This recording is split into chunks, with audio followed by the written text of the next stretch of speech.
모두 가족 여러분, 오늘은 화요일입니다. 약속은 약속의 내용보다 약속한 사람이 중요하죠.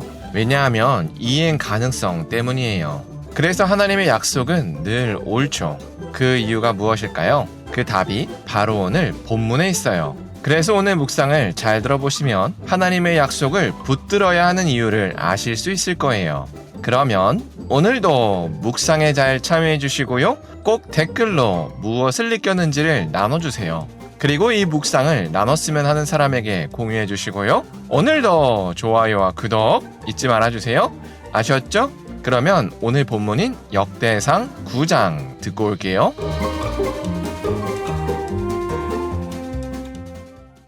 제9장. 온 이스라엘이 그 계보대로 계수되어 그들은 이스라엘 왕조실록에 기록되니라. 유다가 범죄함으로 말미암아 바벨론으로 사로잡혀 갔더니 그들의 땅 안에 있는 성읍에 처음으로 거주한 이스라엘 사람들은 제사장들과 레위 사람들과 느디님 사람들이라. 유다 자손과 베냐민 자손과 에브라임과 므낫세 자손 중에서 예루살렘에 거주한 자는 유다의 아들 베레스 자손 중에 우대이니 그는 암미후세 아들이요 오므리의 손자요 이므리의 증손이요 바니의 현손이며 실로 사람 중에서는 맏아들 아사야와 그의 아들들이요 세라 자손 중에서는 여우엘과 그 형제 690명이요 베냐민 자손 중에서는 하스누아의 증손 호다위아의 손자 무술람의 아들 살루요 여로함의 아들 이브느야와 미그리의 손자 우시의 아들 엘라요 이브니야의 증손 르우엘의 손자 스바디아의 아들 무술람이요 또 그의 형제들이라.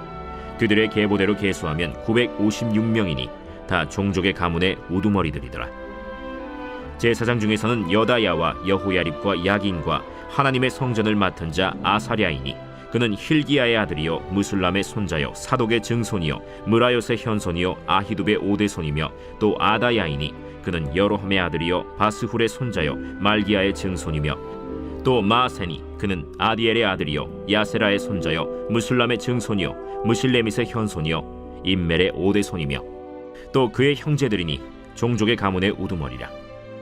하나님의 성전의 임무를 수행할 힘있는 자는 모두 1760명이더라. 레위 사람 중에서는 무라리 자손 스마야이니 그는 핫수베의 아들이요 아스리감의 손자요 하사베아의 증손이며 또 박박갈과 헤레스와 갈랄과 마따냐이니 그는 미가의 아들이요 시그리의 손자요 아삽의 증손이며 또 오바디아이니 그는 스마야의 아들이요 갈랄의 손자요 여두둔의 증손이며 또 베레기아이니 그는 아사의 아들이요 엘가나의 손자라. 느도바 사람의 마을에 거주하였더라. 문지기는 살룸과 악굽과 달몬과 아히만과 그의 형제들이니 살룸은 그 우두머리라. 이 사람들은 전에 왕의 문 동쪽 곧 레위 자손의 진영의 문지기이며 고라의 증손 에비아삽의 손자 고레의 아들 살룸과 그의 종족 형제 곧 고라의 자손이 수종드는 일을 맡아 성막 문들을 지켰으니 그들의 조상들도 여호와의 진영을 맡고 출입문을 지켰으며 여호와께서 함께 하신 엘르아살의 아들 비느하스가 옛적에 그의 무리를 거느렸고 무셀레미아의 아들 스가랴는 회막 문지기가 되었더라. 택함을 입어 문지기 된 자가 모두 212명이니 이는 그들의 마을에서 그들의 계보대로 계수된 자요 다윗과 선견자 사무엘이 전에 세워서 이 직분을 맡긴 자라. 그들과 그들의 자손이 그 순찰을 좇아 여호와의 성전 곧 성막 문을 지켰는데 이 문지기가 동서남북 사방에 섰고 그들의 마을에 있는 형제들은 이레마다 와서 그들과 함께 있으니 이는 문지기의 우두머리 된 레위 사람 넷이 중요한 직분을 맡아 하나님의 성전 모든 방과 곳간을 지켰음이라. 그들은 하나님의 성전을 맡은 직분이 있으므로 성전 주위에서 밤을 지내며 아침마다 문을 여는 책임이 그들에게 있었더라.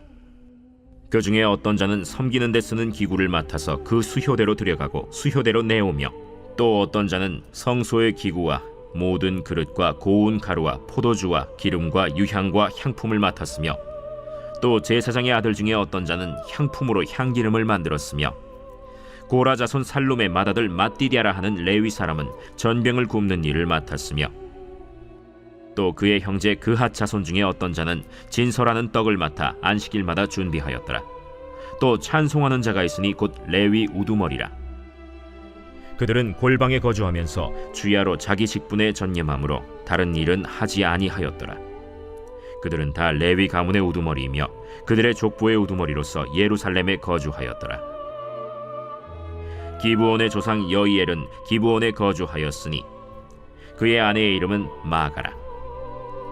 그의 맏아들은 압돈이요, 다음은 술과 기스와 바알과 넬과 나답과 그돌과 아히오와 스가랴와 미글롯이며 미글롯은 시므암을 낳았으니 그들은 그들의 친족들과 더불어 마주하고 예루살렘에 거주하였더라. 넬은 기스를 낳고 기스는 사울을 낳고 사울은 요나단과 말기수아와 아비나답과 에스바알을 낳았으며 요나단의 아들은 무립바알이라. 무립바알은 미가를 낳았고 미가의 아들들은 비돈과 멜렉과 다레아와 아하스이며 아하스는 야라를 낳고 야라는 알레멧과 아스마웻과 시므리를 낳고 시므리는 모사를 낳고 모사는 비느아를 낳았으며 비느아의 아들은 르바야요 그의 아들은 엘르아사요 그의 아들은 아셀이며 아셀이 6 아들이 있으니 그들의 이름은 아스리감과 보그르와 이스마엘과 스아랴와 오바댜와 하난이라. 아셀의 아들들이 이러하였더라. 역대상 1장부터 시작된 긴 족보가 오늘로 끝납니다. 1장부터 8장까지는 포로기까지의 역사를 족보로 다뤘습니다. 그런데 오늘 본문인 9장은 포로에서 귀환한 역사를 족보로 다룹니다. 그래서 오늘 본문 2절부터 3절을 보면 레위 자손, 유다 자손, 베냐민 자손, 에브라임 자손, 므낫세 자손이 바벨론 포로에서 돌아왔다고 소개합니다. 유다 자손과 베냐민 자손은 남유다 소속 자손입니다. 반면 에브라임과 므낫세 자손은 북이스라엘을 대표하는 자손입니다.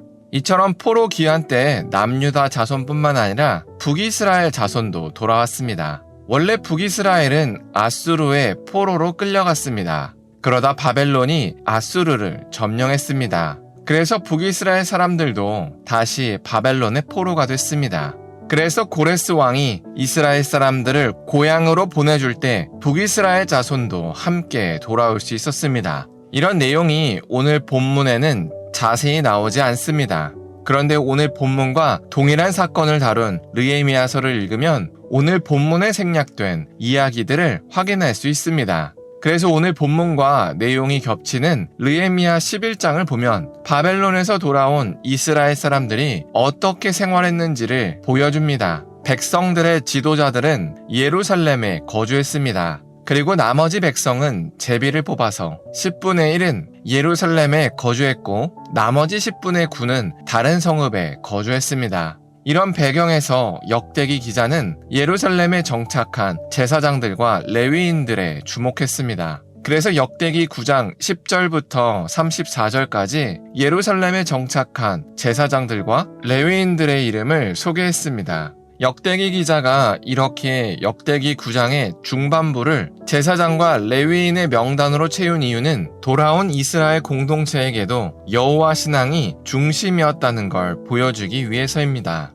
그리고 이어지는 본문인 9장 35절부터 44절까지 사울의 족보를 다시 한번 다룹니다. 그런데 이 내용은 이미 8장 29절에서 38절까지 이미 한번 소개한 족보입니다. 그런데도 그 내용을 거의 그대로 옮겨놨습니다. 그래서 일부 학자들은 이 본문이 역대기 집필 과정에서 발생한 오류라고 주장하기도 합니다. 그러나 이는 의도된 반복입니다.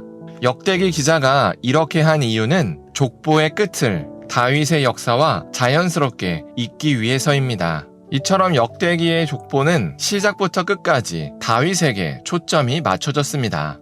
그리고 중간중간에 레위인의 족보를 다루면서 이스라엘이 하나님을 섬기는 백성이라는 것을 상기시켜 줍니다. 그래서 역대기 기자가 1장부터 9장까지 이어지는 족보를 통해서 말하고 싶은 것은 언약 백성인 이스라엘을 하나님이 결코 버리시지 않는다는 내용입니다. 그래서 우리도 이 사실을 잘 기억해야 합니다. 왜냐하면 우리도 예수님의 십자가 사건으로 지옥 백성에서 천국 백성으로 옮겨졌기 때문입니다. 그래서 이제는 하나님의 자녀가 됐고 구약부터 이어진 모든 언약의 참여자가 됐습니다. 그래서 우리가 비록 실수하여 넘어지더라도 하나님께서 우리를 포기하지 않으십니다. 그리고 우리에게 끊임없이 기회를 주십니다. 그리고 우리가 천국까지 온전히 도달할 때까지 그 길을 인도해 주십니다. 그래서 우리가 오늘 하루를 살 때 우리를 천국까지 안전하게 인도하시는 하나님의 약속을 믿으면 좋겠습니다.